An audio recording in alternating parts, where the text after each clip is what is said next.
Music. Broadcasting from Millennium Student Center at the University of Missouri, St. Louis, and online at umslradio.org. We are the voice of UMSL. We are UMSL Radio. The opinions expressed on this program are the views of the host and not necessarily the views of the University of Missouri St. Louis or this station. What's up, everybody? Welcome to another installment of That Science and Nature Show. I am your host, Jeremy Howard, and joining me this time, I have two special guests. First and foremost, Sarah Willen-Nelson. Sarah, welcome to the show. Hi, thank you. And Erik Johnson. Erik, welcome to the show as well. Thanks for having me, Jeremy. Yeah, so we were going to do this episode last week, but it got snowed out. So here we are again, getting back at it. So I wanted to give you a moment to have you both introduce yourself to the audience, the listeners at UMSL, the listeners at home. So Sarah, do you want to start? Who are you here at UMSL? Sure. My name's Sarah. I am a PhD student in Dr. Sarah Miller's lab. We study social insects, particularly paper wasps, Polistes, looking at how different aspects of their life might influence how fast they diversify or don't diversify. Very cool. And Erik, how about yourself? I'm also a PhD student here at UMSL. I work with Dr. Mickey Tobler, and I work on the evolution of asymmetric traits, both behavioral traits and physical traits. And I look at why these evolve in the first place. And I use fish as a model system to study that. And does your fieldwork involve international travel? I work a lot in the neotropics, so I spend a good amount of time in southern Mexico and Costa Rica. And we sample from there and bring our fish back and house them at a facility here at UMSL so we can work on them year-round. Very cool. Yes, they have a giant fish room for the listeners at home. It's a giant aquarium. It's actually quite astounding if you go into the Miller lab or the Tobler lab. Yes. You guys, Thousands of Dr. fish. Miller, you guys have wasps, right? Like you actually have wasp nests? Yeah, Samir has some right now. Okay. So he's playing with. All right. Very cool. Well, if you're a new listener this semester, welcome. This is That Science and Nature Show. This is a show I started 2 years ago at this point with the idea to practice science communication and basically talk about science for non-science people. So if you're not really like a science major or a science person, then the show is aimed at you. You're exactly where you need to be. So it's 3 segments. We cover the latest in the news. We have a topic of the show, which is something I pre-selected in advance and we kind of have a longer discussion about. And then we do a section called Outside of Science at the end of the show where we kind of share our hobbies and happenings to show, we're real life flesh people. We don't just do research and work 24/7. Sarah is reeling at me saying real life flesh people. But we will jump right in. So our first story today for the news is from Science News, and this is all about a bacteria that can potentially be used as a Band-Aid. So some researchers were testing plants and looking at wounds in plants. They basically took the leaves and cut them up. They kind of sliced them a little bit, which doesn't seem like that bad if you're, not like a big plant person. But the idea is they want to test how this cellulose, which is this compound that's in the cell walls of plants, is actually what makes them really sturdy and lets them stand up straight. But they used bacterial cellulose and smeared them on the wounds. And originally they were hoping to look at just their response in immunity, so the response to infection. But what they found is that the plants that had this kind of cellulose paste smeared on it, they actually healed a lot faster overall. And what was really cool is they're saying this might have really good applications for things like agriculture, or if we're trying to reproduce plants and allow them to grow faster or replicate faster. So what did we think of the cellulose paste article? I think it's super cool. And so I did some work in orchards, so my thought process is like orchard trees take a really long time to mature.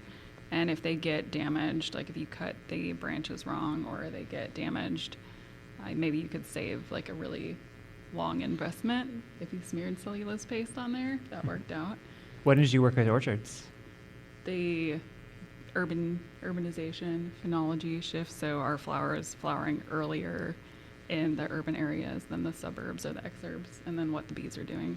Oh, no, I'm saying like when did you do when? this? I thought you said what, sorry. When, 2 years ago? Okay, this is in St. Louis? Mm-hmm. Okay, gotcha.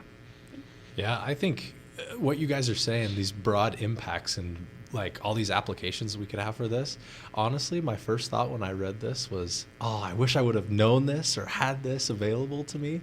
I moved last year and I have a giant Monstera plant and one of the leaves ripped a little bit and it's made me sad ever since. So now I'm like, okay, I got a solution now the next time it happens.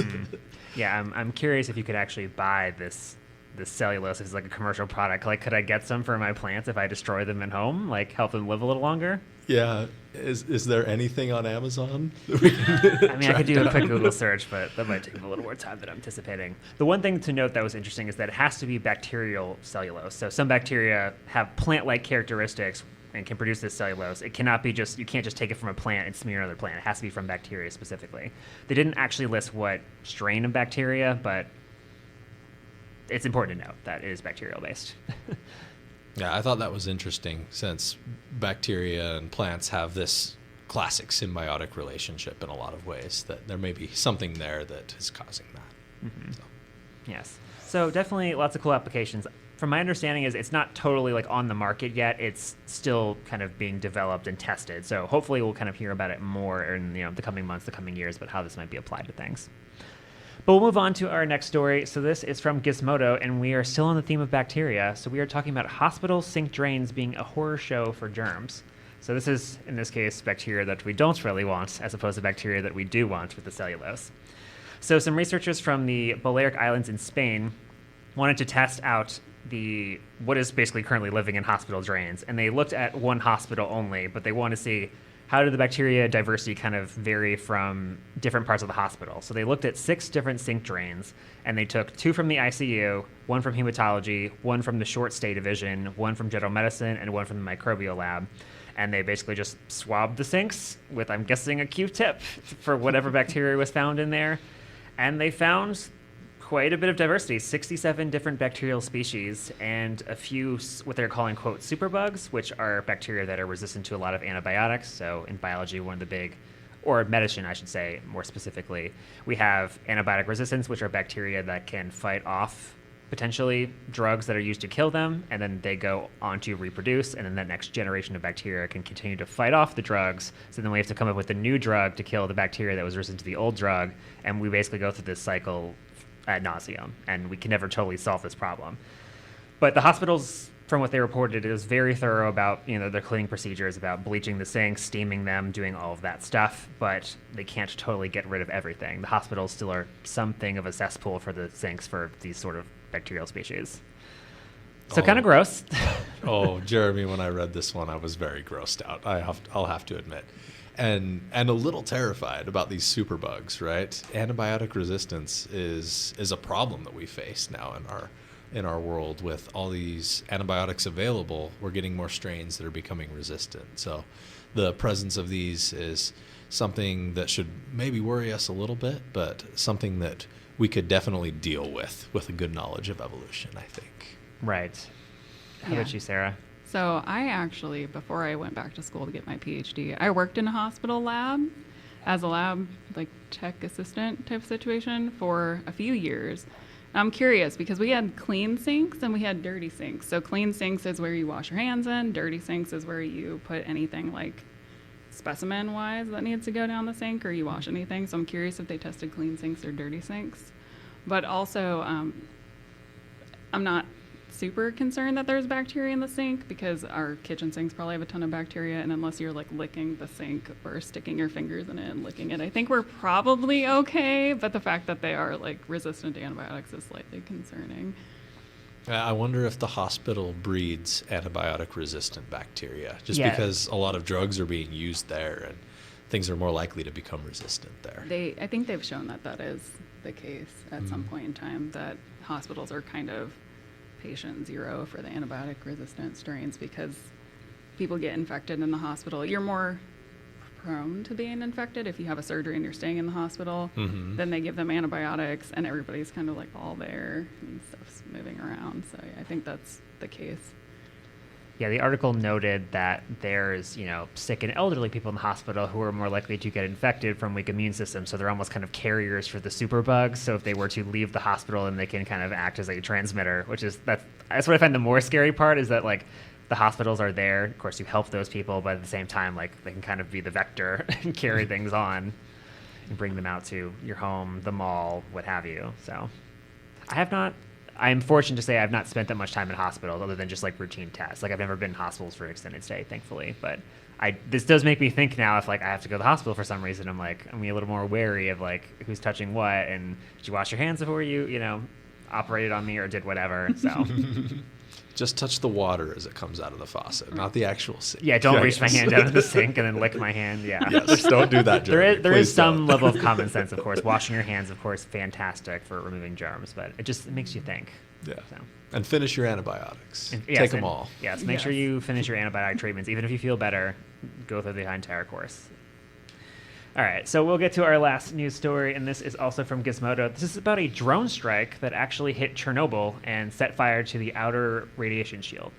So a quick little history lesson. If you don't know, Chernobyl in 1986 had a nuclear reactor meltdown. This was a big world history event because we had never seen anything like it in terms of the amount of nuclear energy released in one spot, and we're actually still having issues with it today, not just in terms of containing it, but also the fact that a certain amount of radiation leaked out and went all over Europe, and actually from what they project all over the world. So there are studies still coming out now about the effects of this from like 40 years ago. So quick aside, because if you listen to the show regularly, you know I love TV and pop culture. There is a TV show on HBO from a few years ago called Chernobyl, which I absolutely recommend you watch. It covers the events of the reactor explosion, the Russian government denying what's happening, all the scientists that had to stand up and figure out and contain it, and everyone that died in the process. That includes, the scientists, a bunch of miners who had to like dig under the power plant to get to it to like seal things off, the firefighters who were the first responders when the reactor was on fire. Like, it is an absolutely chilling and engrossing like 6-part miniseries. I highly recommend anyone watch it. So that was my quick aside. But it details the events so vividly, is why I recommend it. But the reason I bring all that up is because, like the story mentions, there was a drone strike that hit Chernobyl, and as you probably remember from a few years back, Ukraine is currently at war with Russia when Russia invaded them in, I want to say, February of 2022. I know it's 2022. I don't remember the exact month. But it was roughly during the wintertime, and that war is still going on, even though the media doesn't cover it as much as they did back in 3 years ago. So this drone strike happened in the middle of the night about 2 weeks ago, and of course the Russian government is denying it. They're not going to say anything. People are suspicious about why did this random drone just crash into this thing, so on and so forth. From what the article states, it damaged the outer hull, but the way Chernobyl is currently contained is there's a giant, basically metal airplane hangar over the reactor, so a bunch of radiation cannot get out, and it's contained.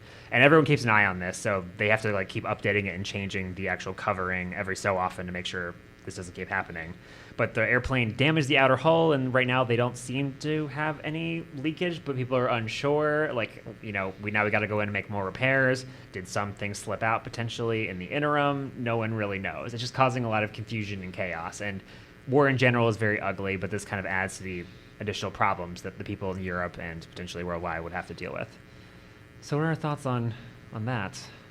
I mean, this is my first time on the record on a podcast ever, and I would like to use this time to say that war is bad. We should not be fighting if we can.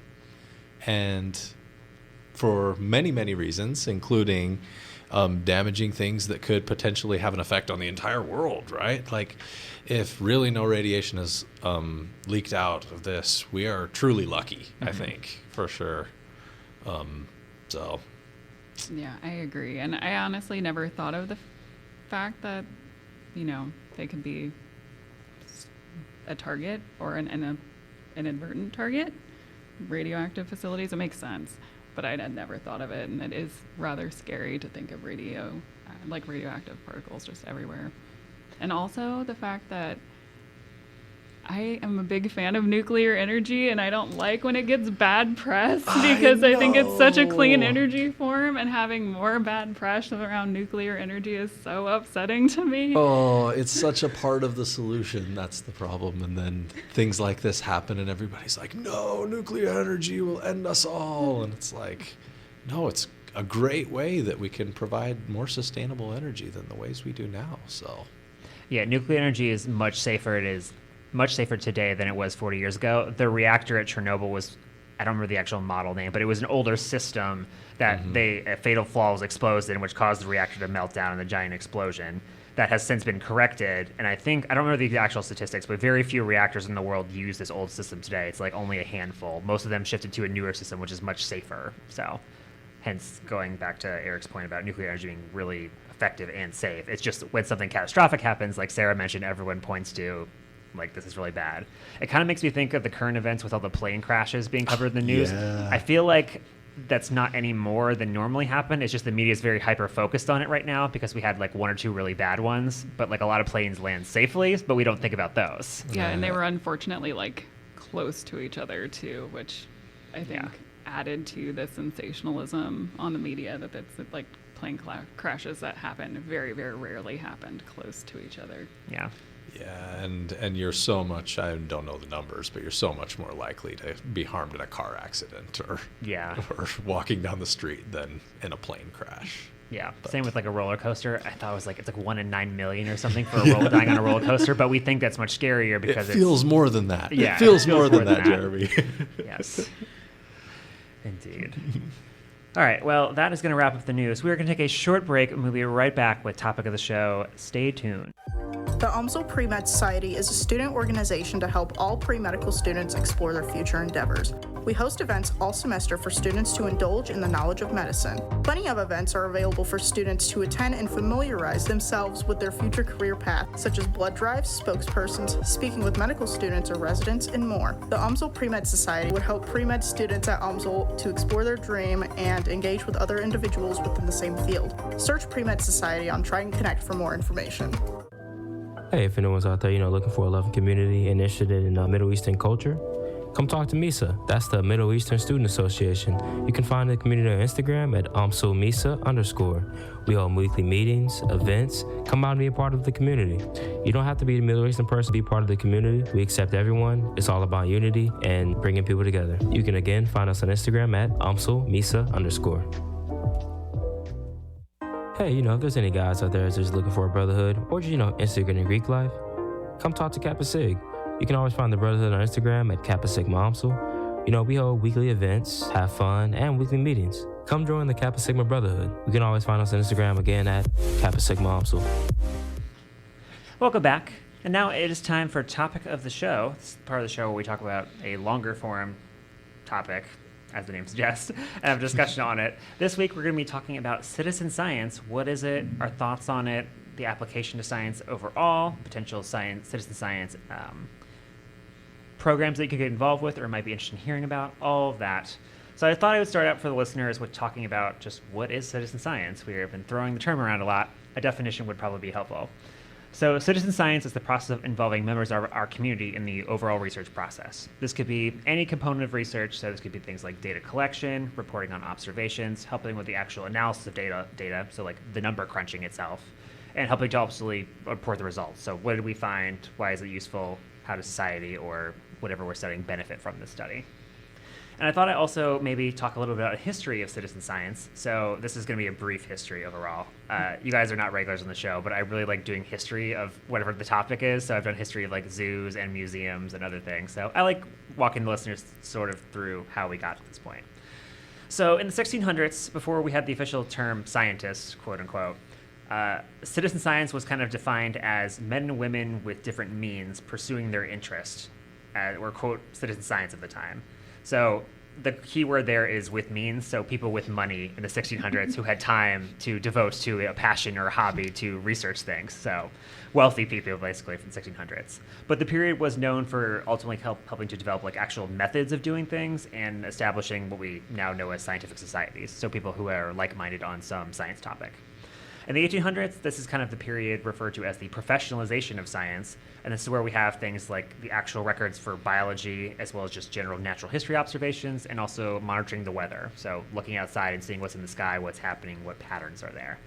At this time, though, there were not really a lot of requests to have people in the community help them out. It was people basically cited limited skills or communication getting in the way of helping with these research processes, particularly in the 1900s when they had more things become automated. So there were a lot more machines to do things for people. So we didn't ask for as many volunteers at that point, which I thought that was interesting, how kind of the Industrial Revolution, all of that changed science in that way. And then from the 2000s onward, this is referred to now as the open science period, and that we're very much about open access, open data, open software. We're about sharing things nowadays. We want to let everyone have access to these things. So that kind of reopens the gates for letting a lot of different people access just information, research methods, being able to help on projects. And that kind of gained a lot more recognition, helped grow the field of citizen science as it is today. So I thought I'd start the conversation out with, from your perspective, why do you think we have citizen science? Like, I just gave you what it is and a little history of it, but why does it exist? Why do we need it? I think there's a couple of reasons that we need it. A couple things come readily to mind. First, I think that it increases kind of the public's care factor when it comes to some of the things we assign to study. So, I'm a biologist. Here are biologists. We study nature. We study life. And I think as we get citizens involved in learning about life and observing life and different animals and plants and things like that, they can gain an appreciation for that subject matter. And the other thing, I think it really also can give people an appreciation for the scientific process itself. So I don't think the average citizen, the average person, gets to participate in the scientific process very often, or even really remembers what that is from maybe learning it in high school. But I think through citizen scientist activities, that can be refreshed more regularly for people. Okay. So I agree. I also think of like logistics. It's very hard and very costly to get a bunch of super trained scientists or even undergrads, field workers out there to collect enough data for these really broad studies. So I was at a talk where a guy was doing a study on phenology across like an entire mountain range, and he did that with citizen science collected data. For the listeners, what is phenology? Oh, it's the timing of biological events. So he was looking at the timing of when a flower would flower, of when plants would flower. So he was only able to do that because he had a bunch of people helping collect this data. One PhD student could not collect an entire mountain range's worth of flowering data on their own. So there is like a logistical aspect to it, and that we can ask a lot bigger questions when we have a bunch of citizen scientists helping us collect data. Yeah, my thought on this has always been kind of breaking down the ivory tower wall of like, we're the science people in our own little bubble, and the public's over here, and then when we feel the need to go talk to them, we'll leave the bubble and do that, as opposed to just let's have this kind of be a two-way street where we tell them things and we're transparent about it, and they can help us, collect data and also become aware of what we're doing. Because a lot of times the public actually has no idea what we are doing or what research looks like. Some people have, preconceived notions in their mind based on media and television about what scientists actually do. And then when we bring people like undergraduates into a lab and then we show them what we do, they're like, oh, this is not what I thought it was. This is way different, or way like more down to earth or simple or repetitive or boring. It might be any of those things, but it gives them at least clarity on what we actually do. Yeah. So in your history growing up, or your involvement in nature, or just science training and background, have you been involved with any citizen science projects, either on the participating end or the organizational leadership end? Yeah, so I was on the back end of a citizen science project. I wasn't the one who created it, but I was helping with a lot of the back end analyses.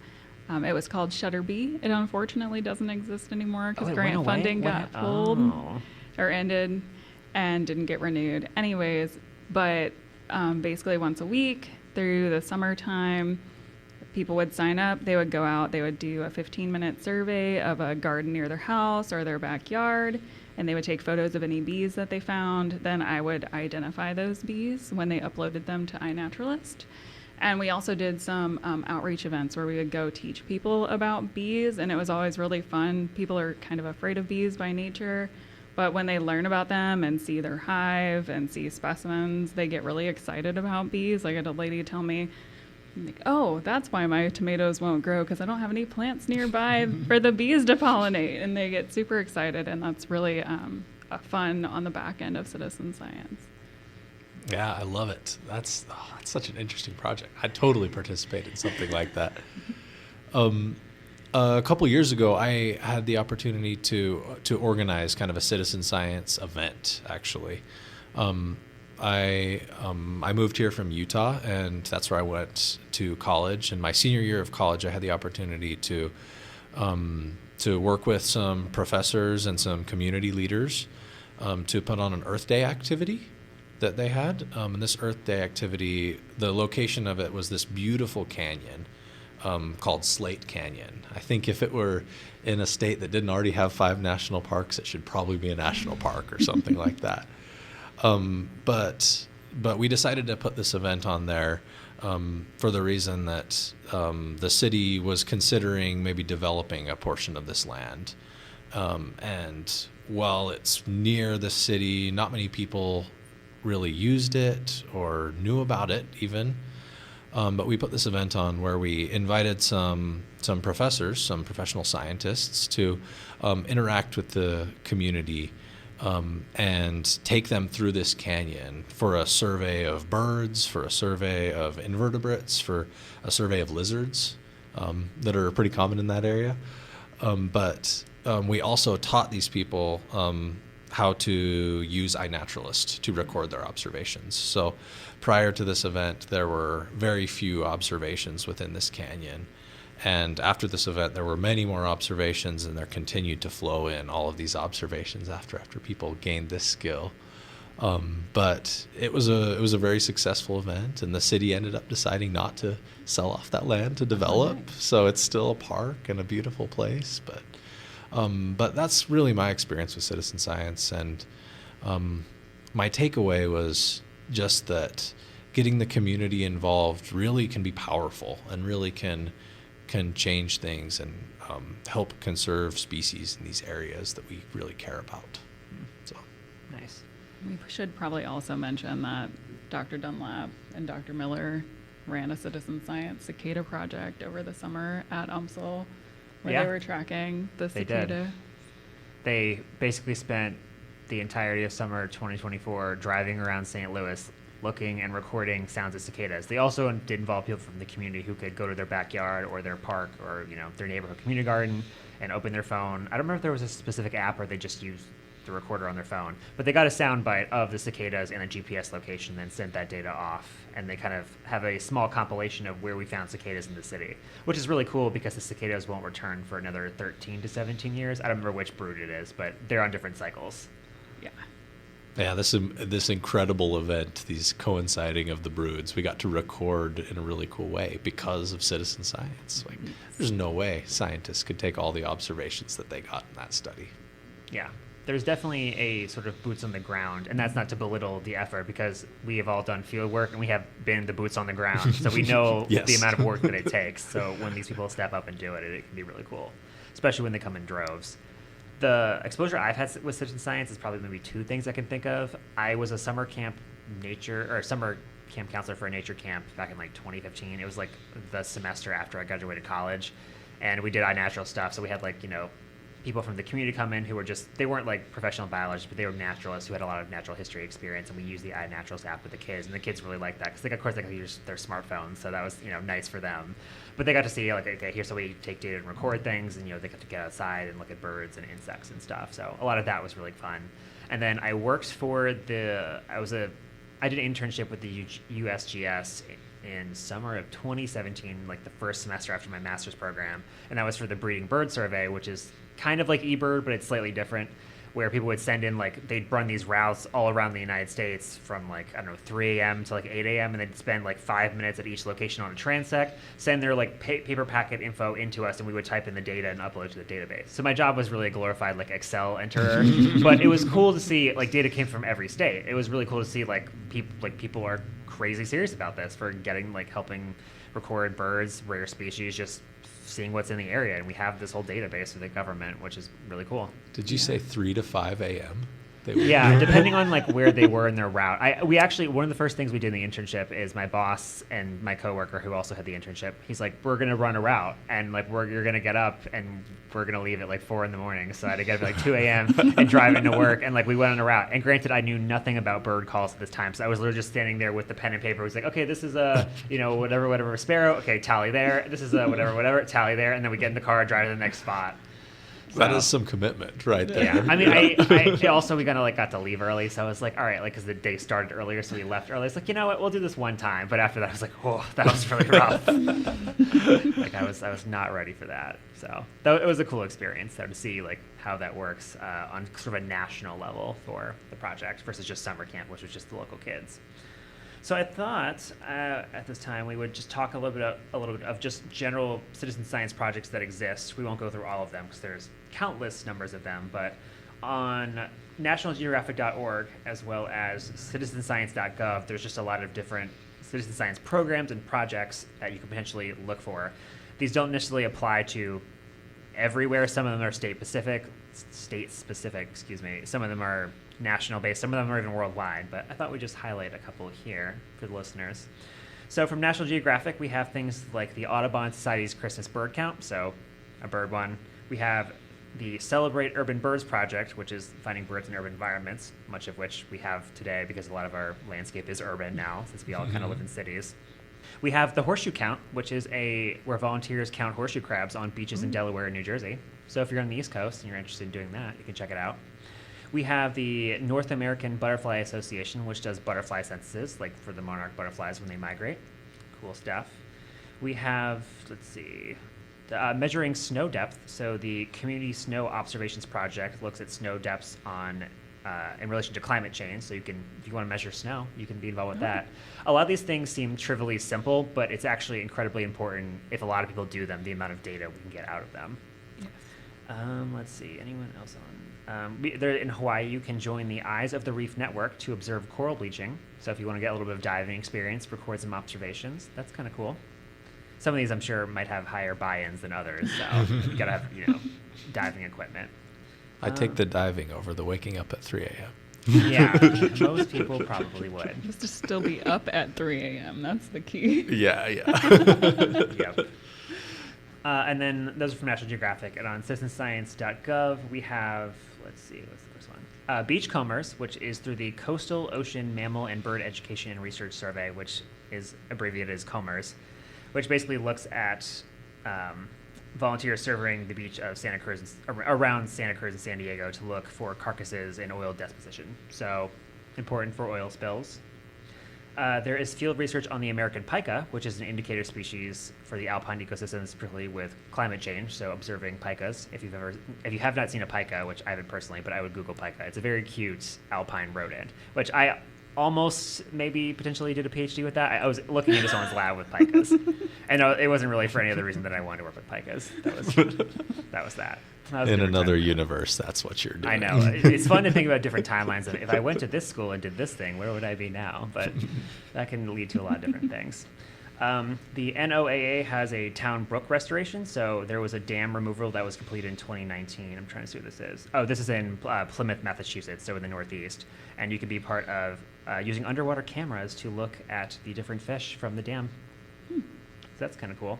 Another one from the NOAA is with urban heat island mapping. So this is around a lot of cities in the United States, basically looking at the temperatures on the hottest days of the summer, which if you know about the urban heat island effect, because of all the concrete and impervious surfaces and not a lot of green plant stuff in cities get really, really hot compared to outside the city. So you can help observe and record information on that.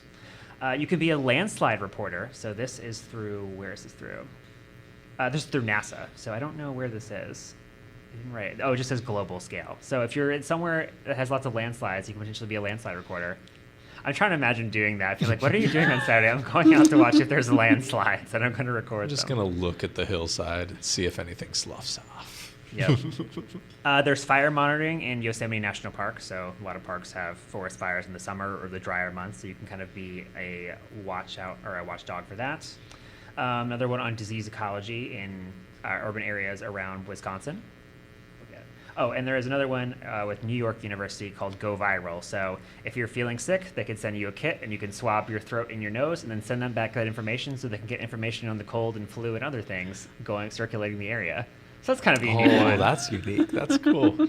That's like someone's like, hey, do you want to you want to take my COVID information, like I'll swab for COVID and they can send it back and they can use it. I think that one's kind of cool. I mean, it's a little gross, but Oh, I'd do that. I would honestly, I'd probably do that. I really want to know what the landslide washer is.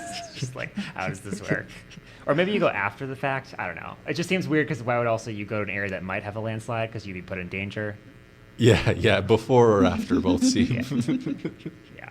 After things have settled, I guess. But Yeah. Yeah, that's a lot of different citizen science projects just around the United States, around the world. There are tons more. So if you check out National Geographic or citizenscience.gov, tons of projects, and you can click on the links and they have the projects. You can contact if you're interested, what the requirements entail, if it's currently recruiting people, because some of them are closed and some of them are not. But I thought we'd now move on to maybe what your overall opinion of citizen science is. So we talked about why it exists, but what are some of the benefits of citizen science? What are some of the drawbacks? What's your overall kind of thought on it? I have thoughts, but I would like to have you give your thoughts first. Yeah. No, I think citizen science has many benefits. Like we've alluded to a couple of them already, like data collection just at scale. It's impossible for just scientists to collect the amount of data that we can get when we utilize citizen science. But for me, I think the thing that resonates with me the most is just the spirit of science that people can sort of get, that they can kind of catch the bug and realize that science is important and that the things that they're observing are important, and just grow in their appreciation for the natural world. Yeah, I love citizen science. I'm a huge proponent for citizen science. There's a lot of reasons. One, boots on the ground, getting involved, but also like people can realize that you don't need a degree to be really good at science. And studies show that on average, your average citizen science collects just as good of data and can interpret data to the same extent as scientists for the most part, at least on a surface level. And people do catch a bug and they get really into things. And there's some people on iNaturalist who are just hobbyists who are better at IDing bees or wasps than me, even though I've studied both of them. So you can be a hobbyist and be better than people who go to school for it. You don't need a degree to really be good at science. And I think citizen science kind of opens that door to allow people to explore what they might be really interested in or really good at. I do think there are some drawbacks to citizen science. Go for it. So I've taken a class about citizen science, and one of the things that they talked about is how we typically, as scientists, go into a community with a project already in mind of what we want to do and what those community members can give us data-wise. There's some push to do it the opposite way, where we go into a community and we ask what that community needs, and then we form our projects around that. And if you look at like who's participating in citizen science projects, there's still a big skew to where it's typically elderly people because they have more time, and it's typically people of a certain social class. And it's not a very diverse group of people, unfortunately. So there needs to be some kind of effort and push to really get science to everyone, because even though we're trying to put these projects out there, we're really not reaching everyone usually. Yeah, it kind of echoes the little history lesson I gave where in the 1600s, the wealthy people were the ones that had the time, the resources, the ability to investigate these things. And we still kind of see that echoed today. Yeah, I love the idea of coming at it the other way, where we have the community sort of tell us what they would like us to study, what they want to know, what their problem is, and I think that can lead to kind of more buy-in. And it'd be interesting to think of how we could manage to give people the time resource to do that, because I think a lot of these things, like iNaturalist, is very easy. It just takes a couple of seconds to record an observation, but maybe there's some barriers in the way for people getting involved there. Oh yeah, I would hazard to guess. I think that tends to go with socioeconomic class too. Like the less money you have, the less time you also have. You're working more. So I think trying to get people to give up their precious time that they're not working to like help in a citizen science project is definitely like a barrier to that, getting into that demographic. So that sort of reverse ideology, Sarah, you mentioned, where you go into a community, ask what kind of project they had in mind and craft it around that. do you have examples, or is it an example from your course that you took that was like, here's a really great, awesome project that someone did with that in mind? Not to put you on the spot, but I wish. Okay. I wish I had a really great example. Unfortunately, that's just not how it tends to go, and it's probably because of grant money. Like the way science is structured, if we want to do a citizen science project and we need money to train people, or we need money to teach, like get people out to get it started, we have to write a grant for that, which means we have to have a project in mind to write the grant to get the funding to train the people. So I think in some aspects, the process is in the way, but it doesn't stop us from going in and asking questions first. And I think we probably have to be the ones to take that step and be like, okay, I am going to go ask some questions and then write my grant. Yeah, exactly. I think that's totally wise, because I think scientists, our role in citizen science is to sort of provide that scaffolding for a project, right? To take these ideas from the community and develop them into a testable hypothesis, right? The actual nuts and bolts of the science. And it can be our responsibility to sort of lead out in those efforts, but getting that community buy-in and doing the work that they want us to, that's the ideal, I think. I think so too. Yeah, I echo everything you said about benefits in terms of involving the community, breaking down barriers, and having them be involved with the process. The major drawback, this is my personal opinion on citizen science, is that I think it is extremely nature and ecology outdoorsy bias. You never hear of any citizen science projects that are, and this is me literally saying this as an outdoor biology person, you never see citizen science projects that are lab-based. Oh, we're going to help you with this microbiology course, or this microbiology study, or this viral study. Some of that might be safety, of course, because you are potentially doing pathogens, but what about something that's maybe not as deadly to work with, like having people come into lab and learn how to pipette and work with lab tools. I know the counter argument is usually, well, those things are expensive. If something goes wrong, it's really hard to replace that equipment. Outdoor stuff, maybe the equipment is not as expensive. If you just need, for example, like with the bee study, you just need bug nets or vials to catch things in. Those are not as expensive equipment versus if you need a giant, PCR machine for replicating DNA, that's going to be costly if someone breaks that. But I still never see citizen science projects that are lab-based. I never see people invited into the lab to come do that kind of stuff. I always see them going outside, which is awesome. I am all for connecting people to nature. I feel like there should be more of the lab-based, because that's like half of the science that citizens don't see. Yeah, no, I agree. I think you're right as to why we're not seeing that. It's also harder. Like, I think there's more training involved to bring people absolutely. into the lab versus going outside. I am biased because I'm an outside ecology person, so throw me outside any day and I'm fine. But I do think people are interested in what's going in inside a lab, and I think there is a lot of mystery behind what we're doing in the lab and how we're like conducting all these processes, or what we're doing with the data that they're collecting. So I do feel like there needs to be some kind of transparency and some kind of education of what's going on. Even if you can't bring them in, maybe you can show videos of what you're doing, or maybe you can get them involved in that process in some way. Yeah, I'm sure. I would be curious to know if anyone has tried a indoor, like lab-based citizen science project. I would love to hear about it, because I've just never heard of them. And again, for all the reasons we listed, it makes sense, but it's just, it just seems like it creates more secrecy. And I think that's maybe, in my opinion, why there might be a little bit of mistrust in science. Like, well, we don't know what's going on behind those closed doors in that lab. Like, you could be doing anything. I'm like, well, we could invite you in and show you. That would be awesome. And we could break down that, that barrier and have a little more transparency there. How you do that is not an answer I have. But that's my major critique of citizen science personally. So, did you have any critiques, Eric? No, it's perfect. It's just as it perfect. is. It's just perfect as it is. You heard it here first. No, I think citizen science is great. I mean, getting people involved in whatever ways we can. I think if there are ways to bring them into the lab, that can only add to the benefit that we already see with all these projects that you listed that are largely outside projects. Mm-hmm. If we could have lab-based projects that equated in numbers towards those, I think we would just have that much more of a snowball effect where people are appreciating science, and science is more understood by the general public. Okay. And kind of moving the conversation along a little bit forward, do you think that these citizen science projects that we hear about, do they, in your experience and perspective, are they given the same level of credibility as the non-citizen science ones? Do you think they're in some ways maybe viewed as cheap?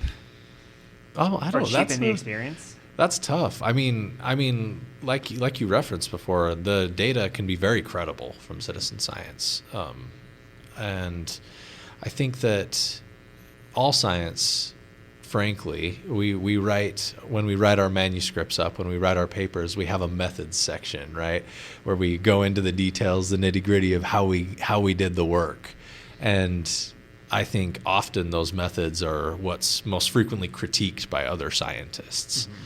And so, I mean, throw in citizen science to the methods and let other people decide whether they think that you've designed your experiment in a good way, right? Yeah, I think that used to be very much the idea, is that this data collected by citizen scientists is somehow less reliable, which then prompted the studies that mm-hmm. proved otherwise. I have an issue with science as a whole, and that we're getting away from a lot of these observational natural history projects, and we're losing a lot of that data that we need. Like if you're looking to compare behaviors over time and you're lacking a huge chunk of time of natural history, that makes it really difficult to track changes over time. And I feel like citizen scientists are the perfect people to do all the science that we can't do because we have to write grants, and the grants don't like natural history projects.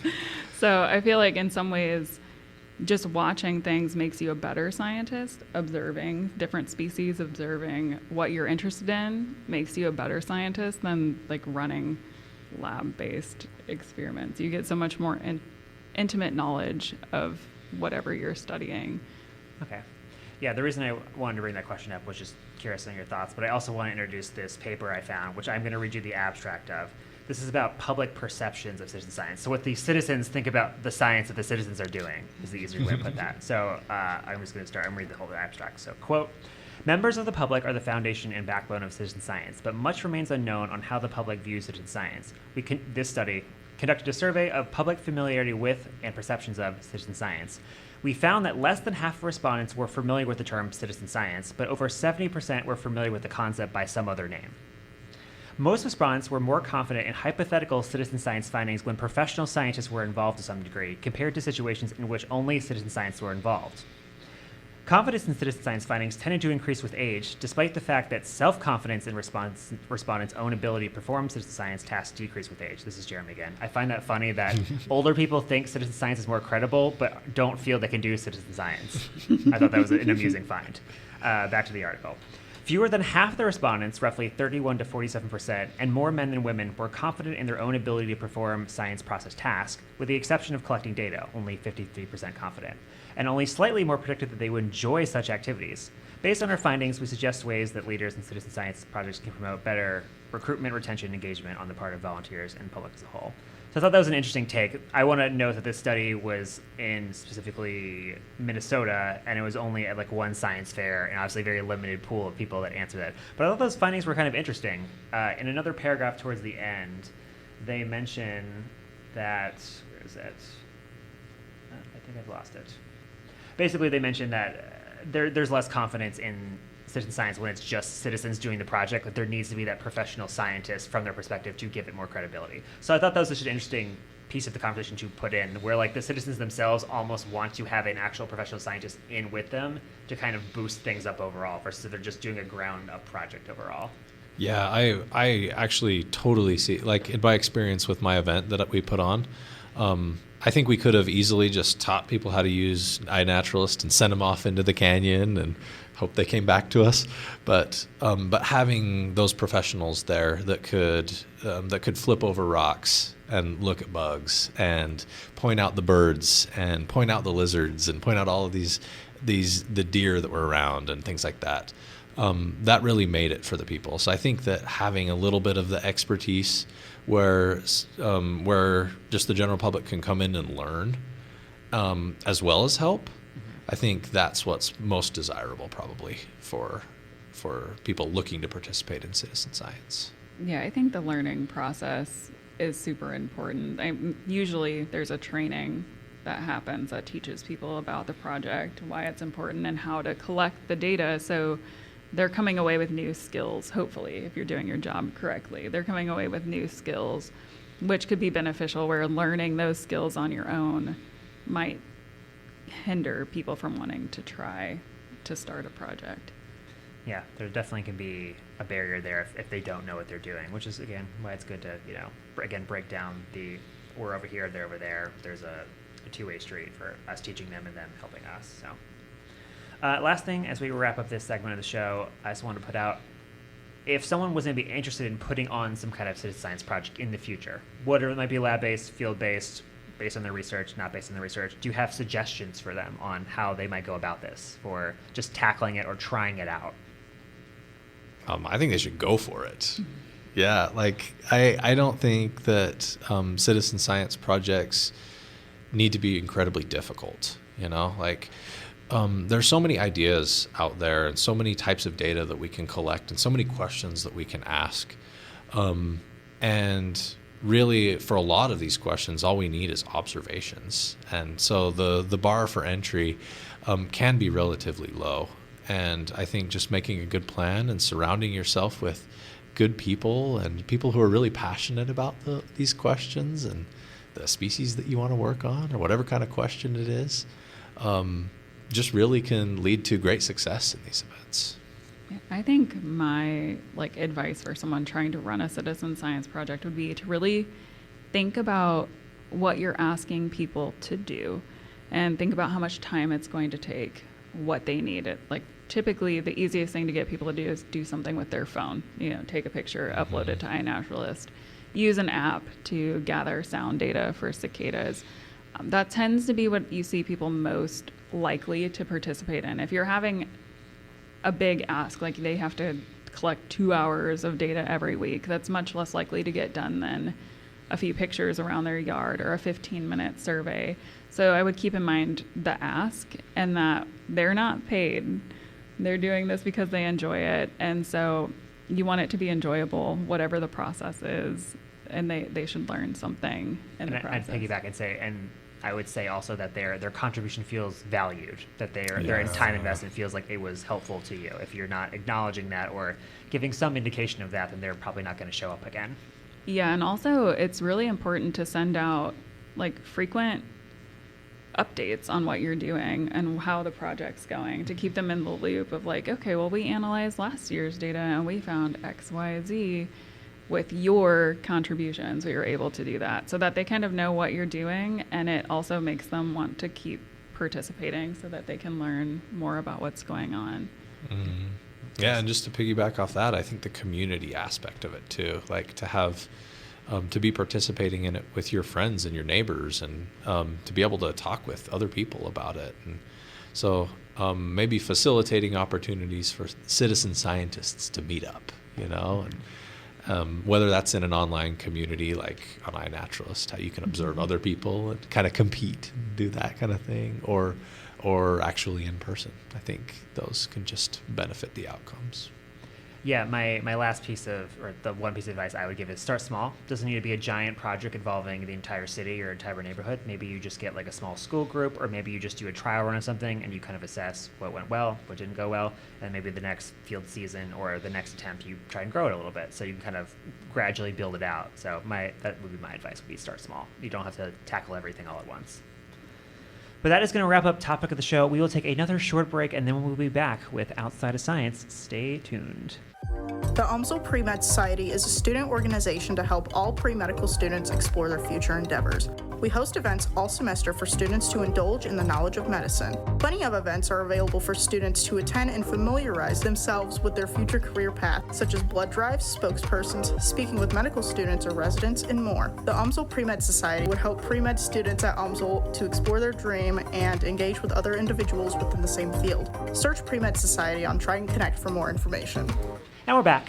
And now it is time for Outside of Science, that part of the show where we talk about things, you guessed it, outside of science, to prove that we are in fact not robots that work and do research 24/7. So it's the first show of the semester, and there hasn't been any shows since the semester started. So what have we been up to in the last handful of weeks? It's been really cold. I'll tell the listeners that much so far. Oh, yeah. I mean, I have been stuck inside until very recently. I think, for the most part, of my own volition. It has been cold. Have you done anything inside? you want to share with the listeners that you're just inside? No, I think your efforts to prove that I'm not like this psychopath scientist monster might be backfiring a little bit in the last few weeks. I have enjoyed recently welcoming my first child into my family. That's kind of where I was expecting you to go with that. Yeah, that's quite a big life change. Yeah. It's been awesome. My scientist mind just wants to like perform all these experiments on her, and I study behavior, so I like to watch her kind of begin to show these behaviors and things like that. It gets worse.